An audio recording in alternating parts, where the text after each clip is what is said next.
이 시간 저희들이 고린도전서 11장을 읽었습니다. 참 고린도 교회는 여러 가지 일들이 많이 일어납니다.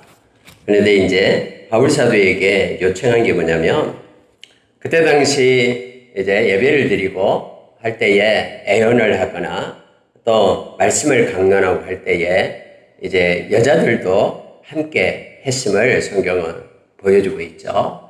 근데 하나님께 예배하고 또 애언 사역을 하고 애언을 하나님께 성령께서 임할 때에 할 때는 교회를 위해서 이제 애언을 하도록 하게 했는데요. 그때는 여자들은 그 머리 수건을 쓰고 하게끔 그렇게 한 겁니다.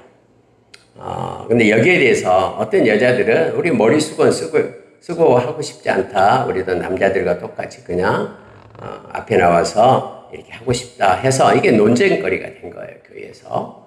그래서 바울 사도에게 우리가 어떻게 했으면 좋겠느냐라고 이제 편지로 질문을 했고, 이 질문에 대한 대답이 11장의 첫 부분에 나오고 있고요. 그 다음에 또 어떤 문제가 있었냐면은 이제 성찬식을 하는데, 그때 당시는 우리가 지금 하는 성찬식처럼 그렇게 하는 게 아니라 이제 만찬을 먼저 합니다. 그러니까 음식 같은 걸 이렇게 가지고 와서 교회에 이렇게 차려놓고 하는데, 이제 문제가 뭐냐면 그때 뭐 부자들은 일도 안 했을 거고, 근데 뭐 종들이나 이런 사람들은 낮에는 열심히 일하고, 그래서 그 성찬식에 그때는 밤에 성찬식을 했거든요. 그러니까 많이 만찬을 먹고 나서 이제 마지막 끝자락에 성찬식을 하는 거예요. 예수 그리스도의 십자가에 그러한 찢기신 몸과 흘리신 피를 기념하기 위해서 하는데, 문제는 뭐냐면 빨리 온 사람들이, 일하지 않고 집에서 놀고 부자인 사람들이 와서 함께 먹어야 될 음식들을 갖다가 몽땅 먹어버리는 거예요. 그럼 열심히 일하고 힘들게 와서 시장에 와서 먹으려고 하는데 먹을 것이 없는 거예요. 다 먹어버려가지고. 그래가지고 그것 때문에 또 교회가 또 갈등이 있습니다. 참 여러 가지 사람 모인 곳은 그때나 지금이나 이렇게 먹는 것에 대한 또 갈등도 있어요. 그래서 이거에 대해서 이제 바울 사도가 오늘 11장을 통해서 가르쳐주고 있는 내용이에요. 그리고 특별히 성찬식에 대해서 말씀해 주는데, 성찬식을 하나님 진짜 예수 그리스도가 십자가에서 우리를 위하여 몸을 주고 우리 죄 때문에 또 피를 흘리고 이걸 기념하고 이 십자가의 은혜를 갖다가 주님이 다시 오실 때까지 우리가 기념하면서 나가야 되는데, 사람들이 이걸 갖다가 하찮게 여겨요. 없인 여기고. 그래가지고 십자가에서 나를 위하여 피 흘리시고 생명을 주신 예수 그리스도를 우리가 기념하는 그 기념을 갖다가 아주 무시하고 그렇게 해서는 안 된다라고 지금 말씀하고 있는 거예요. 주님께서 정말로 생명을 우리에게 준 존귀하고 보배로운 그것을 기념하면서 하나님을 찬양하고 영광을 돌려야 되고, 이 성찬식을 하는 이유가 십자가에서 죽으신 예수 그리스도를 끝까지 전하는 그러한 이유로 우리가 성찬식을 하고 있다라는 내용의 말씀이 기록되어 있음을 보게 됩니다. 몇 가지만 보고요, 우리가 묵상하기를 원합니다. 자, 여러분, 1절에 보니까 내가 그리스도를 본받는 자가 된 것 같이 너희는 나를 본받는 자가 되라, 이렇게 말합니다. 참 바울 사도는 대단하죠. 너희들은 나를 본받는 자가 되라. 내가 신앙생활을 하는 것처럼 너희들도 그렇게 하라 하면서 하나님 앞에서, 우리 주님 앞에서 당당하게 이렇게 외치고 있음을 보게 됩니다. 오늘날 이와 같이 바울 사도처럼 이렇게 온 마음을 다해 진실함으로 하나님께 예배하고 또 하나님의 모든 은사를 다 받고, 그러한 이들이 과연 얼마나 있을까? 또 이렇게 진실되게 다메섹 도상에서 주님을 만난 후로 그가 참수행을 당해서 죽을 때까지 이렇게 앞만 보고 주님만을 의지하며 달려갔던 바울 사도를 보게 됩니다. 그래서 바울 사도 때문에 기독교가 이렇게 세워지게 되고 또 오늘날 저와 여러분에게까지 이 생명의 복음이 오게 된 겁니다.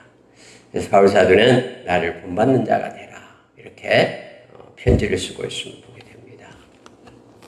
저와 여러분은 예수님을 본받는 자가 아니라 바울 사도를 본받는 자가 되라 이런 뜻 아니에요. 이것은 어떤 뜻이냐면 내가 예수 그리스도를 섬기는 것처럼 너희도 나처럼 예수 그리스도를 섬겨라 이런 뜻이에요. 그래서 뭐 바울 사도의 제자가 되라 이게 아니라 내가 예수의 제자가 된 것처럼 너희들도 나를 본받아 예수의 제자가 되라 이런 뜻임을 우리가 알게 됩니다. 근데 이것이요 오늘날에 많은 이들한테 착각을 해요. 막 하나님의 권세가 임하고 뭐 영적인 파워가 생기고 하면은 사람들이 예수 그리스도를 높이고 하나님께 영광을 돌려야 되는데 그 영광을 가로채요. 그러면 이제 이단이 되는 거예요. 사람을 막 섬기고 사람을 쫓아다니고 막 그러잖아요. 뭐 신천지니 통일교니 다 막 사람을 그냥 막 심지어 막 이합전에 보니까 통일교 막 뭐 참 어머니가 잡혀갔다고 14명을 낳았더라고요. 아들을, 자식들을요. 한 학자. 그러니까 막 울면서 막 기도하고 깜짝 놀랐네요. 하나님을 향하여 그런 마음을 가져야 되는데 사람을 향하여 이렇게 되죠. 그리고 여기서도 나를 본받는 자가 되라 이 말은 바울을 높여라 이런 뜻이 아니라 바울이 믿는 하나님, 나처럼 하나님을 섬겨라 이렇게 우리가 이 말씀을 봐야 됩니다. 그러면서 이제 앞에 부분이 오늘날 이것이 어떻게 우리가 해석해야 되냐. 그래서 천주교에서는 이걸 뭐 하나 이렇게 쓰고 여자들이 머리를 쓰고 하잖아요. 지금 여기에서 나온 건데, 근데 그때 당시 상황을 우리가 보면 알아요. 그때 당시에는 이렇게 머리에 자유롭게 머리는 그 사람의 영광, 여자의 영광을 나타낸다고 하죠. 그래서 머리를 길게 다니면서 교회에 왔을 때는 나의 영광이 아닌 하나님께 영광을 돌린다고 해서 남자들은 이제 머리를 자르고요. 깨끗하게 하고 여자들은 대신에 내 영광을 나타내지 않는다 해서 머리 수건을 그렇게 올려서 하나님께만 영광을 돌린다라는 그런 예식을 그때 있었죠. 이게 고린도예요. 근데 고린도에서 머리를 위해 이렇게 수건을 쓰지 않는 것은 이렇게 나쁜 그러니까는 그때 막 창녀가 많고 여러 가지가 있다 했잖아요. 그런 모습이었어요. 오늘날 옛날에 제가 학교에 있을 때도 막 아이들이 이렇게 막 번나가고 할 때는 막 머리에 막 노랑머리, 빨간머리 막 들이면서 막 다니잖아요. 근데 그것을 처음에는 우리가 하지 못하게끔 그렇게 했거든요. 교사로서. 막 이상하게 특히 뭐 갈색머리는 괜찮은데 빨간머리 막 해가지고 오면은요. 근데 지금은 빨간머리 하든 노란머리 하든 상관없이 그것이 아무런 의미가 없어지죠. 그러니까 이것도 그 시대의 풍조에 따른 것임을 알게 되는데 중요한 게 뭐냐면 그것이 의미하는 것을 우리가 잘 기억을 해야 된다라는 거예요. 이게 이제 말씀을 보면은 자, 3절에 한번 보십시오. 그러나 나는 너희가 알기를 원하노니 각 남자의 머리는 그리스도요 여자의 머리는 남자요 그리스도의 머리는 하나님이시라. 이것은 그렇다고 해서 남자의 머리는 그리스도요 여자의 머리는 남자라고 해서 이거 차별하는 거 아니에요? 이렇게 말할 수가 있는 사람도 있어요. 제가 옛날에 교원대에서 외국인들과 6개월 동안 생활할 때 제가 이제 성경 공부를 같이 했거든요.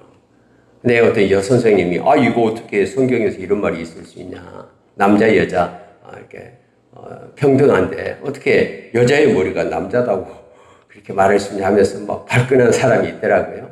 근데 여러분 이것은 질서를 나타내는 거예요. 하나님께서 인간을 창조할 때 남자를 먼저 창조하셨죠.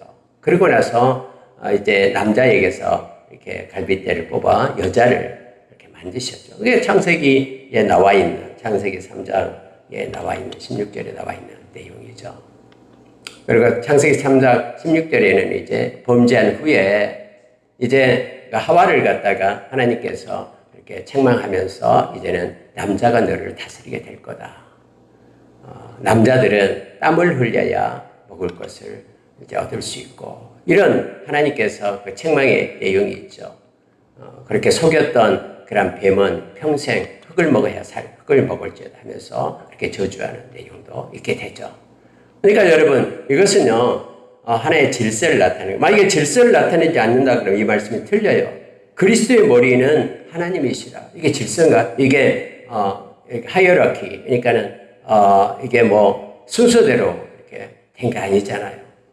여러분, 그러면은 하나님이 높고 그리스도 머리가 하나님이니까 그리스도는 낮고, 이게 열등을 나타내거나 또는 이게 우선을 나타내거나 우위를 나타내거나 이게 아니에요. 이건 질서를 나타내는 거예요. 성부 하나님과 성자 하나님은 동일해요. 권세도 똑같아요. 그러나 단지 그 위만 다를 뿐이에요. 그러니까 이걸 여자의 머리가 남자라고 썼다고 해서 남자는 여자를 다스려야 되고 여자 위에 남자가 이런 뜻이 아니라 하나님의 세상을 이끄실 때 이런 질서대로 행하셨다라는 거예요. 뭐 교회도 마찬가지입니다. 교회도 어떤 직분이 있을 때 그 직분은 그냥 질서를 위해서 하나님께서 그렇게 하신 것이죠. 그러면서 여러분요, 이걸 말하고 있습니다. 자, 5절에 한번 보세요. 물은 여자로서 머리에 쓴 것을 벗고 기도나 애언을 하는 자는 그 머리를 욕되게 하는 것이니 이는 머리를 민 것과 다름이 없습니다. 라고 말하고 있습니다.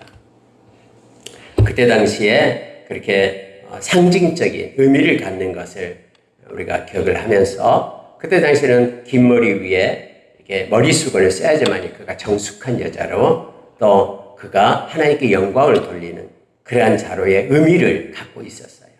오늘날에는 우리가 그렇게 할 필요가 없죠. 여러분, 기독교가 들어간 곳마다 그 여자들의 그런 인권이 상승이 됩니다. 기독교가 들어가지 않는 곳은 지금도 여전히 가부장적 그러한 사고 때문에 지배를 받고 있죠.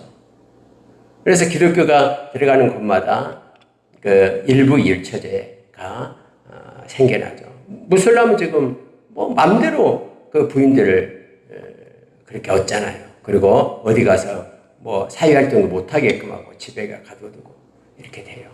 예나 지금이나 마찬가지입니다만은 기독교가 들어가는 곳에 자유함이 있게 됩니다.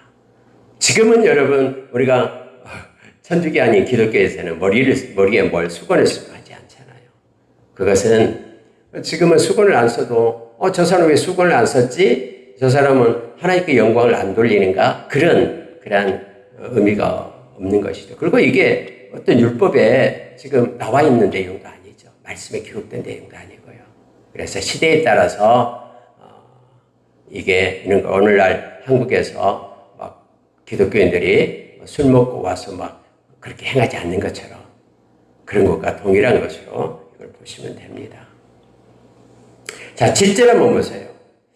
남자는 하나님의 형상과 영광이니 그 머리를 마땅히 가리지 않거니와 여자는 남자의 영광이니라. 남자가 여자에게서 난 것이 아니요 여자가 남자에게서 났으며. 이것은 이제 말씀을 가지고 바울 사도가 그 상황을 갖다 설명하고 있는 것을 보게 됩니다. 창세기 1장 26절 27절에 보면은 이제 하나님께서 인간을 창조하시고 인간에게 주셨던 그런 질서에 대해서 말하고 있는 거예요. 그리고 창세기 2장 21절에서 25절에 이제 여자가 지음을 받는 것, 남자 독차는 것이 좋지 못하니 해서 남자를 잠들게 하고, 그래서 남자를 옆구리에서 갈빗대를 뽑아서 여자를 만들었다라고 성경은 말하죠. 그래서 서로 평등한 거예요. 머리에서 뽑아서 만들었다 그러면 남자를 지배하겠죠, 여자가. 또 밑에서 뽑아서 그러면은 그러한 것이 아니고 동등하게, 그래서 여자가 남자를 위해서 도와주고 돕는 그런 배필로 협력자로 그렇게 삼았음을 성경 말합니다. 그래서 결론을 이렇게 말하는 거예요. 위에서는 질서에 대해서 말하지만, 자, 12절에서 이렇게 말하죠. 11절 보세요. 그러나 주 안에는 남자 없이 여자만 있지 않고 여자 없이 남자만 있지 아니하니라. 이거죠. 처음에는 남자에게서 여자가 났지만 그 뒤부터는 이제 모든 남자는 여자를 통해서 낳게 되죠. 그래서 이는 여자가 남자에게서 난 것 같이 남자도 여자로 말미암아 낳습니다. 이렇게 말하면서, 그리고 모든 것은 하나님에게서 낳느니라 라고 결론을 내죠. 그러니까 위에서 말하는 것은 질서, 하나님께서 그렇게 말씀하신 질서. 만약에 뭐 가정 가운데 남자가 있고 여자가 있는데 이 여자가 남자 필요 없다고, 그래서 가정을 파괴하는 것이 레즈비언들이 그러죠. 여자와 여자가 함께 결혼해가지고 네가 남자 역할하고 내가 여자 역할하고 이게 성경적으로 맞지 않는 것이죠. 그래서 한 가정의 제사장으로 세우는 것은 하나님이 상징적으로 남자를 세운 거예요. 뭐 남자가 똑똑해서 그런 거 아니고요. 요즘에 대학교에 가면은요, 여러분 대학교에서 뽑을 때 1등부터 10등에 거의 다 80%는 여자예요. 여자가 더 똑똑해가지고 더 지혜로워가지고 그렇게 돼요. 제가 남녀공학에서 가면은 상위권들은 주로 여자들이 많습니다. 똑똑해요, 여자들이 훨씬. 그런데 그래서 여러분 여자가 열등하다라는 게 아니에요. 이 말씀은 앞에는 질서를 얘기하는 거고요. 그 다음에 뒤에는 이제 모두가 다 동등하다. 하나님께로부터 난 자다. 이렇게 성경은 우리에게 가르쳐주고 있음을 보게 됩니다. 자, 14절 15절 보세요. 만일 남자에게 긴 머리가 있으면 자기에게 부끄러움이 되는 것을 본성이 너에게 가르치지 아니하느냐. 이렇게 돼 있죠. 그때 당시에는 여러분 남자들은 머리를 짧게 잘랐고요. 여자들은 머리를 길게 했어요. 뭐 지금은 뭐 남자들도 머리를 길게 하고 다니고 뭐 예술을 한다고 그런 이들이 많이 있습니다만은 근데 여러분 그것이 옳다 그러다가 요즘은 아니죠. 왜요? 요즘의 가치가 달라졌기 때문에. 이것은 뭐 말씀에 율법에 기록되어 있는 말씀도 아니죠. 그래서 15절이요. 만일 여자가 긴 머리가 있으면 자기에게 영광이 되나니 긴 머리는 가리는 것을 대신하여 주셨기 때문이니라. 그래서 이게 지금 난해구여요. 이게 대신하여 주셨다. 그래서 긴 머리가 가리는 것을 대신하여 주었다. 뭐 앞에 내용하고 좀 다르잖아요. 그래서 대신하여 다른 단어를 갖다 일반 신학자들은 어울리게 주셨다. 이렇게 표현을 합니다. 자, 그래서 그때 당시 시대상으로 그리고 남자는 짧게 머리를 깎고 여자는 긴 머리를 긴데 그 긴 머리가 자기의 영광이 되니까 자기를 뽐내는 거니까 내가 그렇지 않고 하나님께 영광을 돌립니다라는 표시로 그렇게 머리 위에 머리 수건을 썼다. 이렇게 생각하면 돼요. 근데 오늘날 긴 머리 가지고 다닌다고 해서 막 그것이 뭐 예배에 방해되고 뭐 그러지는 않잖아요. 자, 여러분 이제 이어서 17절부터 마지막 절까지가 됩니다. 그래서 저는 여기 앞에 있는 부분에 대해서는요, 그것이 그 아데아포라로 보는 거예요. 아데아포라. 이렇게 해도 되고 저렇게 해도 되고 그러나 하나님의 영광을 돌리는 것을 우리가 먼저 생각하고 또 다른 사람에게 유익하게 하는 것을 생각하게 된다라는 거예요. 말씀의 율법에 구약의 율법에도 없는 그러한 내용들이고요. 말씀에도 없는 내용들이니까. 근데 지금은 이제 그렇게 하는 것이 하나님께 영광을 돌리는 것이냐 이 문제가 나타나고 지금은 그렇지 않아도 우리가 마음의 중심을 이제 새 언약 백성은 우리의 마음의 중심을 하나님께 드리는 자가 되면 됩니다. 자, 만찬에 대한 얘기가 나오는데요. 17절 보세요. 내가 명하는 이 일이 너희를 칭찬하지 아니하나니 이는 너희의 모임이 유익이 되지 못하고 도리어 해로움이니라. 그들이 만나서 이제 서로 이제 막 음식을 나누고 먹고 하고 하는데 그게 도리어 해로움이 된다라는 거예요. 왜냐하면 그 이유가 이 분쟁이 있는데 자 21절 보세요. 이는 먹을 때에 각각 자기의 만찬을 먼저 갖다 먹으므로 어떤 사람은 시장하고 어떤 사람은 취함이라. 그 만찬에 아마 포도주도 있고 여러 가지 있는데 먹을 것도 있고 근데 빨리 와가지고 다른 사람은 밭에 가서 들어가서 일하고 있는데 그걸 다 먹어버리는 거예요. 거기 또 배가 부르니까 또 거기 있는 술까지도 먹어가지고 가난한 사람이 와서 보니까 먹을 것도 없고 그들은 취해 있고 이러한 일들이 있다라는 거예요. 근데 이것은 유익을 주지 못하고 해롭다라고 말하고 있습니다. 그러면서 이렇게 말씀하셔요. 22절 보세요. 아니 너희가 먹고 마실 집이 없느냐? 너희가 하나님의 교회를 업신여기고 빈궁한 자들을 부끄럽게 하느냐? 내가 너희에게 무슨 말을 하랴? 너희를 칭찬하랴? 이것으로 칭찬하지 않노라. 그렇게 하지 말라라는 거예요. 그래서 이제 배가 고프면 집에서 먼저 먹고 와라라는 거예요. 여기 와서 몽땅 먹어버리지 말고 가난한 사람 힘들게 하지 말고 그래서 시간이 될 때 그들이 같이 식사하도록 그렇게 해라 라고 지금 말씀을 하고 있음을 보게 됩니다. 참 음식은 중요한 역할을 하죠. 초대교회 때 그랬거든요. 우리가 사도행전 2장을 보면은 그들이 같이 떡을 떼는 것은 중요합니다. 같이 음식을 먹으면서 교제하고 또 기도하고 하나님께 영광을 돌리는 그러한 일들, 그것은 교회에 있어야 될 일들이죠. 큰 교회에서는 할 수가 없죠. 적은 교회에서는 오늘날 그래서 점심 이렇게 식사하면서 서로를 나누고 하나님께 영광을 돌리고 우리는 영적인 한 가족이다 라는 것을 나타내고 있음을 보게 됩니다. 참 좋은 것 같아요. 자, 이제 성찬식에 대한 말씀을 하는데요. 23절 보십시오. 내가 너희에게 전한 것은 주께 받은 것이니 곧 주 예수께서 잡히시던 밤에 떡을 가지사 축사하시고 떼어 이르시되. 그래서 주께 받은 것이다 라고 이 말을 갖다 어떻게 해석해야 될까 해서 많은 사람들이 또 의문을 갖고 있죠. 왜냐하면 바울 사도는 예수님이 살아계실 동안에 제자로서 따라다닌 사람이 아니었죠. 오히려 예수 믿는 사람을 죽이겠다라고 쫓아다니다가 다메섹에서 예수님을 만난 사람이었죠. 그런데 예수 그리스도가 정하신 이 성찬식, 그래서 보이는 말씀이다라고 얘기합니다. 이것을 이제 주께서 받았다라고 고백을 하는데 어떤 식으로 받았는지에 대해서 내용이 안 나와 있어요. 그런데 이 말씀은 앞에 있는 복음서에 있는 내용과 거의 똑같습니다. 그래서 바울 사도도 주님이 주신 걸 가지고 내가 너희들에게 말한다 하면서 지금 말씀을 합니다. 몸을 기념하고요. 특별히 25절로.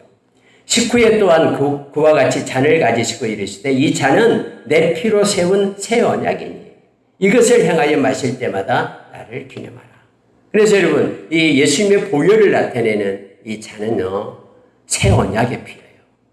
예수님이 어떤 언약을 했습니까? 내가 다시 오리라. 또 내가 내 피로 너희들에게 제사함을 준다라는 이 언약의 약속이에요. 그래 우리는 약속을 믿는 것이 믿음이죠. 그래 우리 언약의 백성이잖아요.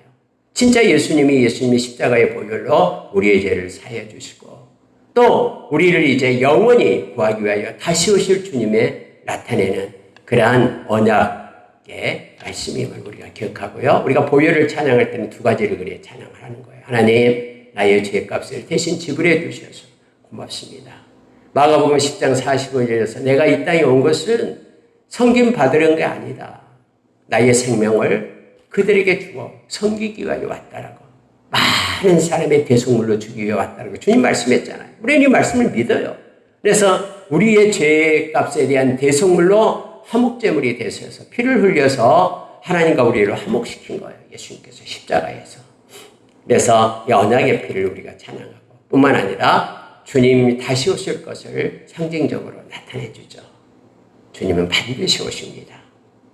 그리고 우리는 이 세상에서 이 살 동안에 주님이 오시지 않으면 우리는 주님 앞에 서게 될 겁니다. 이 세상 끝나고요.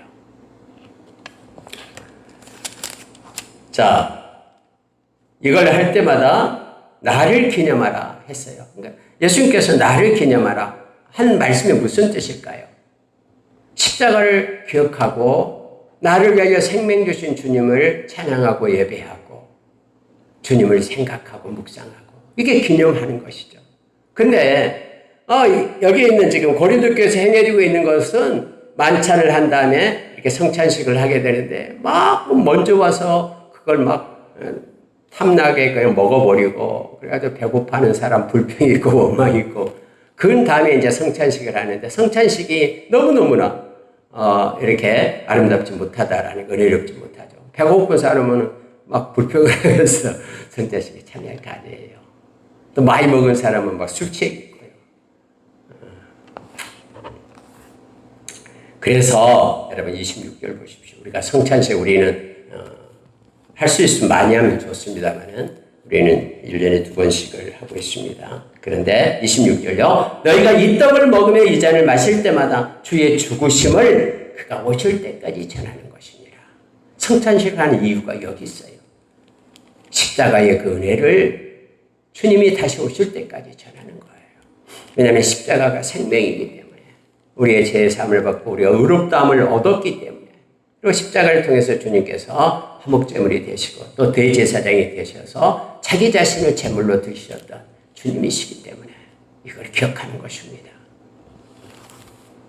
근데 누구든지 27절입니다. 주의 떡이나 잔을 합당하지 않게 먹고 마시는 자는 주의 몸과 피에 대하여 죄를 짓는 것이다. 이렇게 말합니다. 합당하다라는 것은 자기 보기에 합당한 게 아니죠. 주님 보시기에 합당하지 않게 그걸 갖다 함부로 업신여기면서 할 때는 이건 십자가를 기념하기 위한 것인데 그것은 오히려 예수님이 십자가에서 흘리신 그런 몸과 피를 갖다가 이것을 대하여 죄를 짓는 것이다라고 말합니다. 그러면서 무슨 말씀이 있어요? 29절 30절에서 주의 몸을 분별하지 못하고 먹고 마시는 자는 함부로 합당하지 않게 먹고 마시는 자는 자기의 죄를 먹고 마시는 것이라. 왜냐하면 십자가에서 나의 죄를 위하여 피 흘려주신 주님을 무시했기 때문에 자기의 죄는 그대로 있는 거예요. 인정하지 않기 때문에. 우리가 예수님이 나를 위하여 나의 죄값으로 당신의 생명을 피를 흘려 십자가에서 죽으셨다라는 것을 믿으면 거룩해야 되잖아요. 그걸 인정한다 그러면 감사의 마음으로 하나님께 영광을 돌려야 되잖아요. 근데 먹고 마시는 것이 자기에게만 유익된다고 많이 먹고 막 그 전에 와서 술 취하고 그런다고 그리고 또 와서 또 성찬식에 참여하고 이런 것은 오히려 이건 기념하는 게 아니잖아요. 그래서 그것 때문에 죄를 짓는 것이다 라고 지금 성경은 말하고 있는 거예요. 자기의 죄를 먹고 마시는 것과 똑같아서 죄를 먹고 마시는 자라가 그러므로 30절에요. 너희 중에 약한 자, 병든 자, 잠자는 자가 적지 않다. 이 잠자는 자는 죽는 자를 얘기합니다. 그게 적지 않다. 그래서 함부로 우리 주님께서 십자가에서 행하신 것을 폄훼하고 그것을 우습게 여기고 업신여기고 믿는다고 하면서 그런 마음을 이렇게 감사와 또 거룩한 주님의 이름을 높이고 기념하는 마음을 갖지 않고 함부로 성찬식에 참여하면은 오히려 자기의 죄를 먹고 마시는 것이 된다라고 지금 성경은 말해주고 있습니다. 32절로 가겠습니다. 우리가 판단을 받는 것은 주께 징계를 받는 것이니 이는 우리로 세상과 함께 정죄함을 받지 않게 하려 하심이라. 여러분 세상은 십자가를 몰라요. 그래서 그들은 그들의 죄가 그대로 있는 거예요. 근데 예수 믿는 사람은 십자가의 은혜를 알아요. 근데 예수 믿는 사람이 함부로 그렇게 예수 믿지 않는 사람과 세상 사람과 똑같이 그렇게 하면 안 된다라는 거예요. 똑같이 그래서 정죄받으면 안 된다. 그러니 우리가 성찬식을 할 때는 십자가를 기억하며 우리가 주님의 은혜에 감사하며 기념하는 우리가 되어야 됨을 성경은 말해주고 있습니다. 그런즉 형제들아 먹으러 모일 때에 서로 기다리라. 그래서 서로를 위해서 기다려서 함께 또 가난한 자들이 이제 밭에서 들여서 늦게 오면은 또 함께 그 성찬을 조금씩 나눠 먹으면서 십자가의 은혜를 가지고 또 먹고 나서 만찬을 한 다음에 또 성찬식을 그렇게 행하라 라고 말하고 있습니다. 말씀을 마치겠습니다. 여러분 11장은요 고린도 교회에 있었던 문제들 그 문제들에 대해서 이렇게 조목조목 바울 사도가 말해주고 있습니다. 그래서 우리가 특히 이것도 해도 되고 저것도 해도 될 때 계속해서 그 아디아포라에 대해서 말씀하는데요.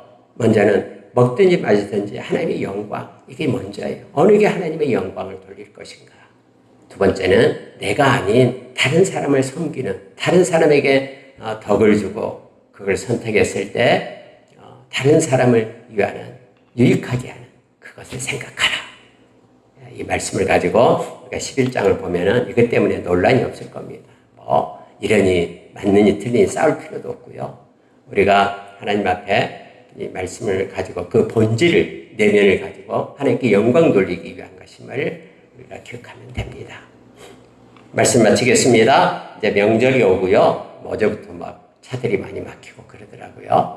근데 오고 가고 하면서 늘 하나님의 영광을 먼저 생각하고 또 형제 자매에게 내가 낮은 자리에서 그들을 섬겨주는 그래서 그리스도의 향기를 바라는 저와 여러분 되시기를 예수의 이름으로 축원합니다. 함께 기도하겠습니다. 하나님 아버지 고린도 교회에 여러 가지 문제들이 있고 이것이 맞니 틀리니 다투는 혼란 가운데 있었음을 알게 하여 주셔서 감사합니다. 하나님은 우리에게 질서를 주심을 믿습니다. 예수님이 하나님과 근본 같은 본체이나 예수님께서는 참으로 하늘의 보좌를 버리고 이 땅에 우리를 구하시기 위하여 오셔서 십자가에서 우리의 죄값을 생명으로 지불하시고 주님을 믿는 자에게 의롭다함을 얻고 하나님의 자녀가 되게 하시네 감사합니다. 하나님, 예수님은 죽기까지 복종하셨습니다. 같은 하나님이시지만 똑같지만 그렇게 질서 때문에 우리를 구하기 위하여서 그런 낮은 자리로 겸손하게 주님은 그렇게 사셨습니다. 우리도 하나님 앞에 이 세상 살아갈 동안에 겸손함으로 허리를 묶고 하나님께 영광을 돌리며 형제자매를 높이고 존중하는 그런 삶을 살아가게 하여 주시옵소서. 하나님 감사합니다. 명절 기간 동안 하나님 한 명 한 명을 지켜주시고 은혜로 이끌어주시고 그리스도의 향기와 편지가 되도록 역사해 주시옵소서. 주님께 감사드리며 예수님 이름으로 기도합니다. 아멘.